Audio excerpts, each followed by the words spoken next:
안녕하세요, 구독자 여러분. 구독과 좋아요는 채널 운영에 큰 힘이 됩니다. 안녕하세요. 인천에서 작은 기업체를 운영하며 살고 있는 올해로 42살 된 남성입니다. 평소에 사무실에서 라디오로 많은 사연을 챙겨 듣곤 하는데요. 몇 년 전 겪은 일에 대해서 여러분과 공감하고 싶어 이렇게 사연을 쓰게 되었답니다. 제가 운영하고 있는 기업체는 대기업은 아니지만 연 매출 100억을 유지하고 있는 중소기업이에요. 물류 보관 서비스를 제공하고 납품을 대행, 그리고 자동차 용품을 제작해서 판매하고 있는 그런 업체예요. 남부러울 것 없이 넓은 집, 외제차, 좋은 회사, 이 모든 걸 이루기까지의 과정이 순탄치만은 않았습니다. 사실 30대 중반에 늦지막이 결혼해 가정을 꾸린 적이 있었어요. 하지만 잠시 회사가 휘청이던 시기에 전처와 장인어른과의 갈등을 극복하지 못하고 이혼을 하게 되었습니다. 그냥 이혼한 건 아니고 스스로를 진흙탕에서 건져냈다고 할까요? 어떤 사연인지 궁금해하실 것 같아서 지금 바로 사연 들려드릴게요. 기성아, 바빠? 누나가 할 말이 있는데. 아니, 괜찮아, 말해. 오전에 발주 넣는 거 있어서 확인하고 이제야 좀 쉬는 중이야. 무슨 일이야? 내가 저번에 말했던 학교 후배 있지? 너 소개해주고 싶어서. 갑자기? 난 아직 일하는 게 좋은데. 야, 그럴수록 여자를 만나야 하는 거야. 남자가 자고로 가정을 가지면 더 책임감도 늘고 그래야 인생에 안정감이 생긴다니까? 네 매형 봐라. 나 만나서 팔자 핀 거. 그래도 아직 여자 생각은 딱히 없어? 나도 내 앞가림하기 바쁜데 괜히 상처 주고 그럴 것 같아서 그래. 나 말고 우리 최 팀장 알지? 최 팀장 시켜주면 어때? 야, 이 누나가 어렵사리 소개해준다는데 해줄 때 받아라잉? 지금 아니면 기회도 없어. 얼마나 성실한 앤데. 아, 정말 귀찮게 하네. 그러지 말고 나가서 가볍게 커피 한 잔만 하고 와. 그래도 마음에 안 들면 하는 수 없는 거지 뭐. 아, 정말. 그럼 나 커피 한 잔만 하고 들어온다. 잘 안 돼도 나한테 뭐라 하기 없기야. 알았어. 연락해 놓을게. 약속 장소 정해지면 문자 줄 테니까 꼭 만나보기다. 저는 군대를 다녀와 남들처럼 대학을 졸업하고 물류회사에 취직해 일을 했습니다. 언젠간 저만의 회사를 차릴 생각을 하며 밑바닥부터 열심히 경험을 쌓기 위해 취직한 곳이었죠. 그렇게 딱 6년을 일하고 퇴사해 작은 회사를 하나 차렸습니다. 지금이야 번듯한 건물을 가지고 있지만 그때만 해도 지하실에 10평 남짓한 공간이었습니다. 제대로 된 물류창고도 없었고 모든 게 서툰 초짜 기업인이었죠. 누나와 매형의 도움으로 조금씩 성장해 나갔고 연 매출 20억에 달하는 수준까지 되었습니다. 이제 막 성공 가도를 달리기 시작한 상황이라 안정된 시기가 필요했어요. 그러다 누나의 소개로 아내를 만났습니다. 별 생각 없이 만난 아내는 단아한 외모에 몸매도 좋고 성격도 활발한 제 이상형 그 자체였습니다. 저는 아내에게 첫눈에 반했고 1년 정도 연애 후 결혼을 하게 되었죠. 처가댁은 오랫동안 교직 생활을 하시다 정년 퇴임하신 장인어른, 아내 두 식구뿐이었어요. 장모님은 아내가 초등학생인 시절에 암으로 돌아가셨고 혼자가 된 아내를 아주 금지옥엽으로 키우셨죠. 결혼하면서 적지 않은 돈이 들어갔던 것도 사실입니다. 예단이며 혼수, 신혼집까지 정말 억소리가 날 정도였거든요. 자기야, 일하느라 많이 피곤하지? 아니야, 이번에 회사 이전하고 다 마무리했어. 이제야 좀 한가하네. 무슨 일 있어? 우리 자기가 고생이 많네. 내가 회사 그만둬서 부담이 더하지? 아니야, 그런 거. 그리고 회사는 내가 관두라고 한 거잖아.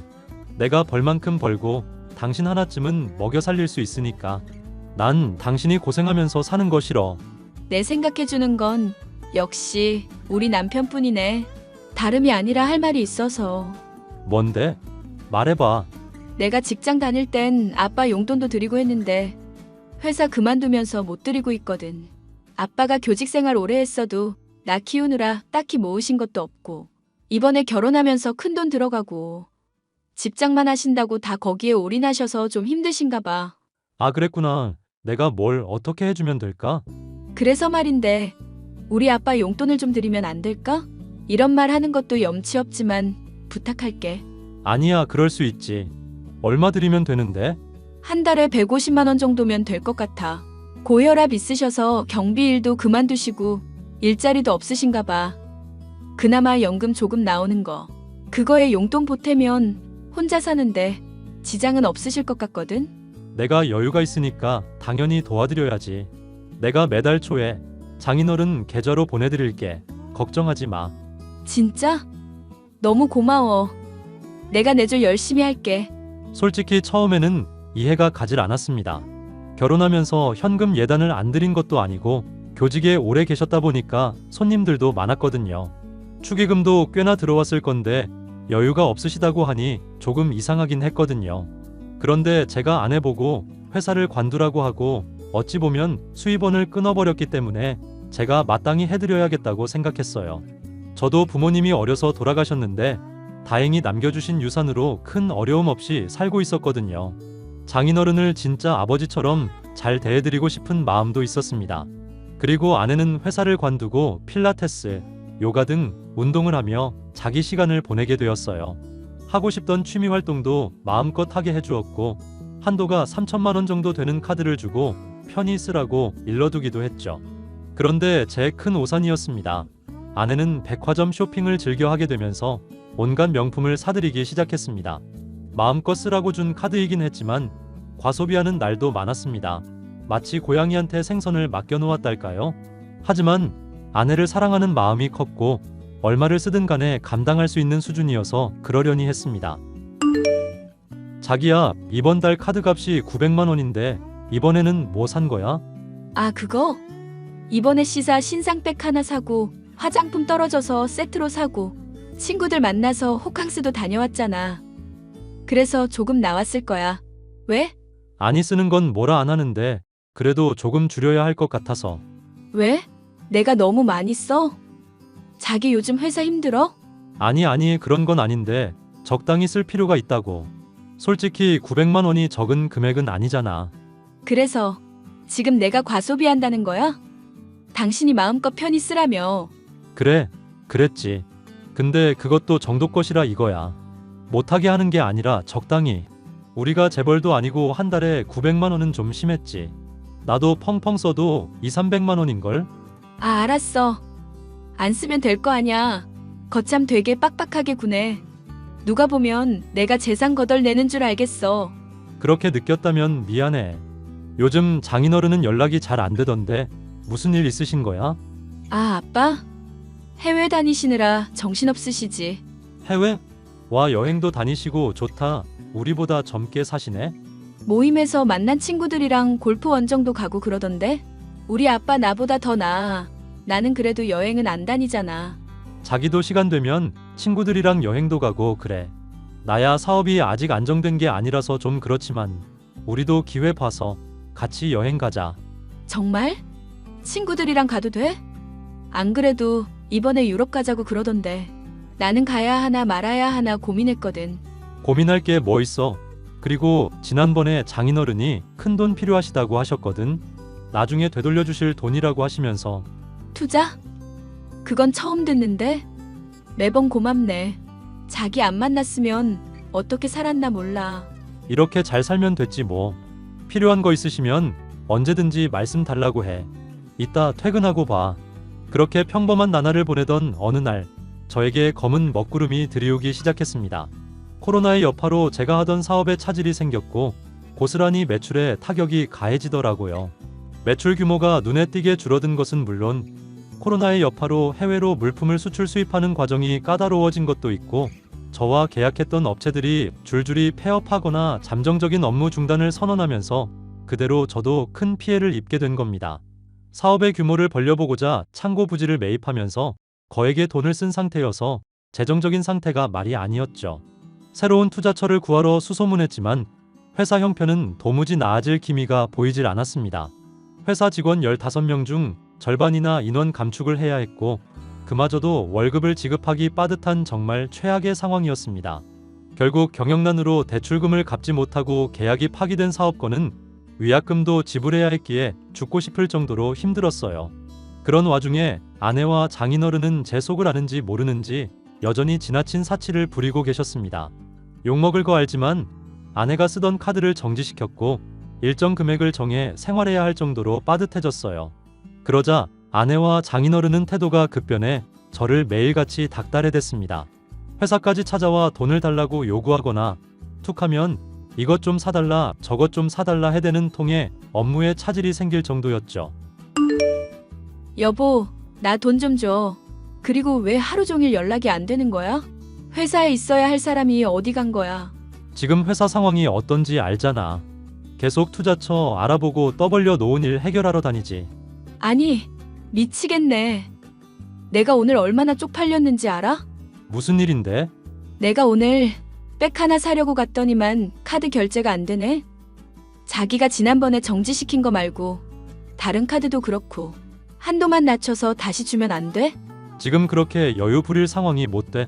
비상금 털어서 위약금 메꾸고 하느라 돈이 없어. 우리 한 푼이라도 아껴야 한단 말이야. 아니, 도대체 회사가 어느 지경인데 그러는 건가?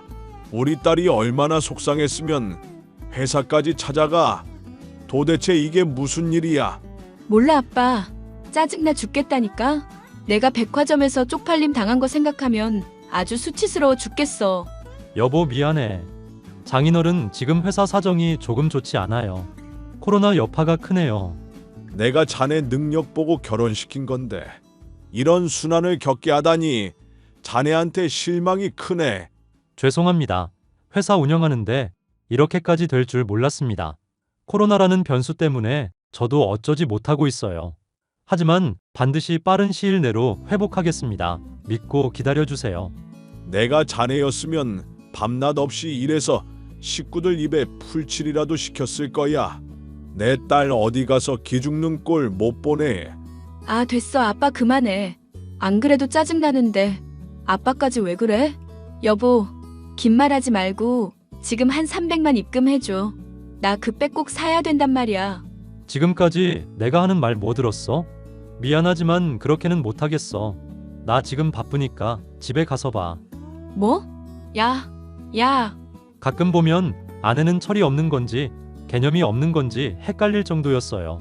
제가 회사 사정이 어렵다고 말하는데도 제 말을 듣기는커녕 결국 끝은 돈을 달라는 말로 끝내더군요.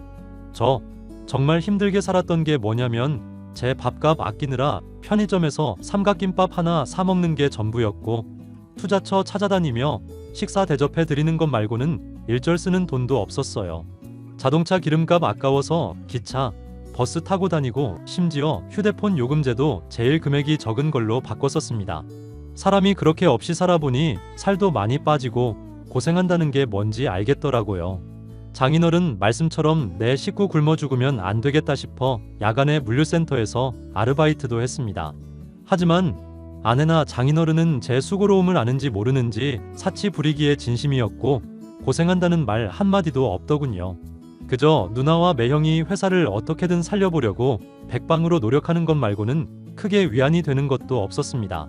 점점 삶에 대한 의지도 없어지고 자신감이 바닥을 치고 있는데 어느 날 모르는 번호로 연락이 오더라고요. 안녕하세요. 박기성 씨 휴대폰 맞나요? 네, 맞는데요. 제가 박기성입니다. 누구시죠? 아, 다름이 아니라 전 희진 씨와 교제 중인 한도영이라고 합니다. 희진 씨랑 결론이 났는지 여쭤보려고요. 네? 희진이요? 희진이는 제 아내 이름인데 제 아내랑 교제 중이시라고요? 네, 저 이희진 씨랑 3개월 넘게 교제 중이에요. 서로 진심으로 사랑하고 있어요. 이렇게 인사드리게 돼서 죄송하지만 드릴 말씀도 있고 시간 쓸 거 없을 것 같아서요. 무슨 이야기를 하고 싶은 건데요? 희진 씨랑 헤어져 주세요. 저희 서로 사랑합니다. 이혼해 주시면 바로 결혼할 거예요. 그쪽 보니까 경제 사정이 좋지 않던데 희진 씨 평생 거지같이 살게 할 순 없잖아요. 아직 나이도 젊은데. 저기요, 지금 저한테 무슨 말씀하시는지 알고 하시는 거예요? 그쪽 지금 저한테 너무 당당한데? 당당하지 못할 것도 없죠. 그쪽이 이혼만 해주면 금방 해결됩니다. 빨리 혼인신고하고 같이 살게 이혼하세요. 어이가 없네. 이보세요. 그쪽 지금 내 아내랑 바람 피우고 있는 거야 알아? 반말하지 마시고요. 희진 씨가 제대로 말 못한 것 같아서 제가 대신 전하는 거거든요. 그럼 그런 줄 알게요. 지금 누구더러 이혼하라 말아야? 어이가 없네. 남의 가정 파탄 낼 시간에 자기 관리나 좀 하세요. 네? 그쪽 회사 망하기 일보 직전이던데 희진 씨 고생시킬 생각 말고 놓아줘요.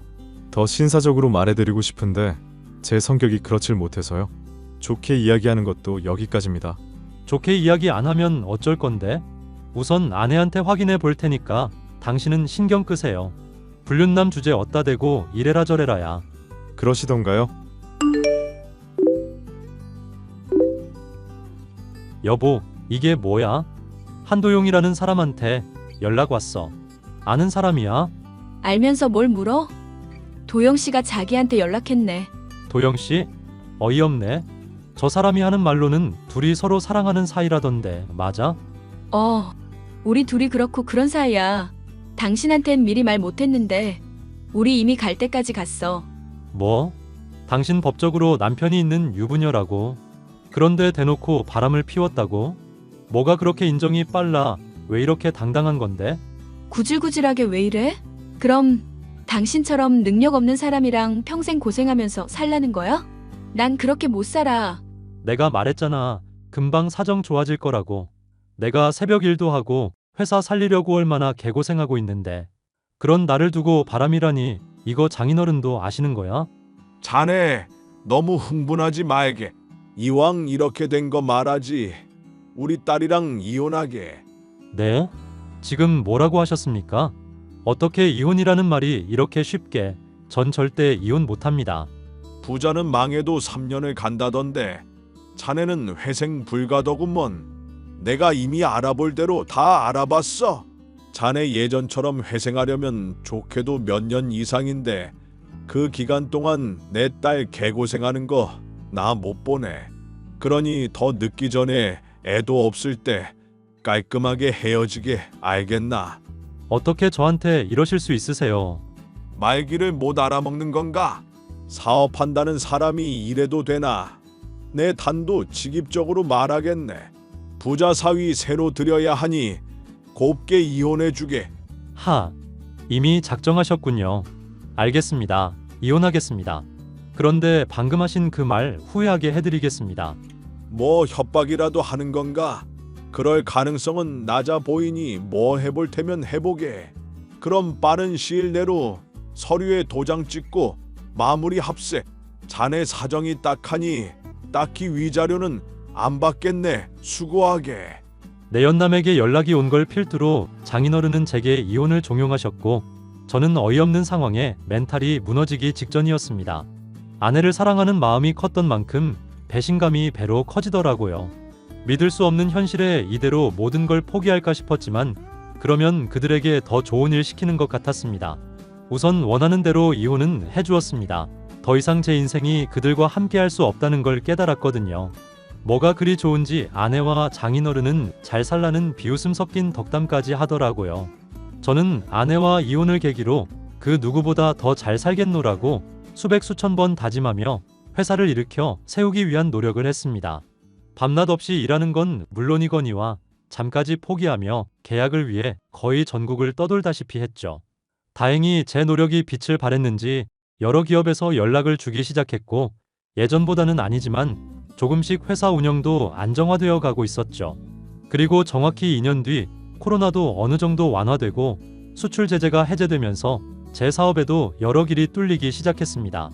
처음으로 세계 물류 산업 대전에 저희 회사가 물품 보관 서비스 분야에 참가를 했는데 여러 기업에 눈도장을 찍었는지 여러 유명한 기업은 물론 해외 기업에서도 계약을 하고 싶다며 연락을 해오더라고요. 회사가 바빠지면서 예전 직원들도 다시 근무하게 되면서 마음의 짐을 좀 덜게 되었고요. 그렇게 승승장구하며 기쁘고 바쁜 나날을 보내고 있는데 어느샌가 잊고 지내던 익숙한 번호로 연락이 왔습니다. 바로 이혼한 아내와 장인어른이었죠. 자네 잘 지내나? 어쩐 일이시죠? 저한테 더 볼 일이 남아있으신가요? 허허, 그동안 잘 지냈나? 시간이 조금 흐르긴 했지만 자네 생각이 나서 연락을 해보았네. 덕분에 저는 아주 잘 지내고 있습니다. 당신 요즘 성공했다며? 비서팀도 새로 뽑았던데? 사무실 전화하니까 미연 씨가 받더라. 아주 성공했지. 이게 다 당신이랑 장인어른 덕분이야. 아주 고맙게 생각하고 있어. 정말? 그럼 혹시 나랑 다시 잘해볼 생각 없어? 내가 왜? 사실 그때 그 놈이 우리한테 사기를 쳤네. 잘 나가는 금융계열 회사 다니면서 땅 부자라고 우릴 속였어. 그런데요, 그게 저랑 무슨 상관이죠? 이제 와서 이런 말해서 미안하지만 정말 우리가 잘못했네. 내 실수야. 그러니 우리 희진이랑 다시 잘해볼 생각 없는가? 네, 싫은데요. 에이, 여보 너무 단칼이잖아. 생각이라도 해보고 대답해야지. 너무 급할 건 없지. 자네 서운한 마음 이해하네. 요즘 회사 매출은 어느 정도인가? 예전처럼 잘 되고 있는가? 쓸데없이 오지랖 피시네요. 회사는 잘 굴러갑니다. 다음 달에 사무실 이전도 하고요. 연 매출은 100억 정도 됩니다. 왜요? 이제 다시 잘 된다고 하니 저랑 잘해보고 싶으세요? 나 그렇게 속 보이는 사람 아니네. 미안하지만 돈 좀 빌려줄 수 있겠나? 진짜 예나 지금이나 미치신 건 변함없으시네요. 생각도 참 없으신 것 같고요. 제가 왜 돈을 빌려드려야 하죠? 아, 답답해. 그놈이 우리 돈 다 들고 날랐다고. 강남에 건물 투자해준다고 인생 역전할 거라고 해서 전 재산 다 몰아줬는데. 그런데 어쩌라고. 은행 대출까지 한 상황이고 내 집까지 담보대출 받아서 지금 당장 돈을 갚지 못하면 길거리로 나앉아야 하는 상황이네. 아이고, 역시나 돈 때문에. 제가 호구로 보이시나 봐요. 그쪽한테 단돈 100원이라도 못 주니까 앞으로 연락하지 마세요. 당신 정말 매정하다. 그럼 그때 못 받은 위자료라도 줘. 100억씩이나 매출 내는 사람이 몇 천만 원은 껌이잖아. 안 그래? 야, 이년아, 내가 짱구냐? 네가 위자료는 안 받겠다며. 긴 말 필요 없어. 더 이상 연락하면 경찰에 신고할 거야. 뭐 이보게. 길거리에 나앉게 되던 어쩌던 알아서 하세요. 짜증나니까 연락하지 말고. 그 뒤로도 아내와 장인어른은 저에게 끈질기게 연락을 해왔고 저는 거침없이 차단을 시켰습니다. 제가 연락을 받지 않자 회사로 연락하거나 직접 찾아오기까지 하더라고요. 제 사정을 아는 주변 사람들은 위자료 주는 셈치고 돈 1,000만 원이라도 줘야 하는 거 아니냐고 했지만 사실 이혼하면서 위자료를 안 받겠다고 각서까지 작성했거든요. 저는 법원에 아내와 장인어른을 상대로 접근 금지와 통신 제한을 걸어버렸습니다. 다행히 법적인 조치를 취하니 저한테 대놓고 연락은 못 하더라고요. 종종 사무실로 연락이 오긴 하지만 직원들도 저와 힘든 시기를 견뎌낸 사람들이라 그냥 내내 하고 말고요. 나중에 들리는 말로는 은행 빚을 갚지 못해 결국 집이 경매에 넘어갔고 통장까지 가압류 처리됐다고 하더라고요.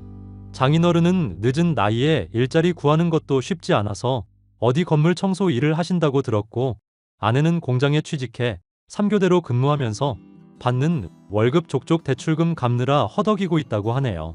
평생 놀고 먹을 생각으로 돈만 쫓아가다 결국 가랑이가 찢어지다 못해 터져버린 꼴이 된 그들이 불쌍하긴 하지만 받을 벌 받았다고 생각합니다.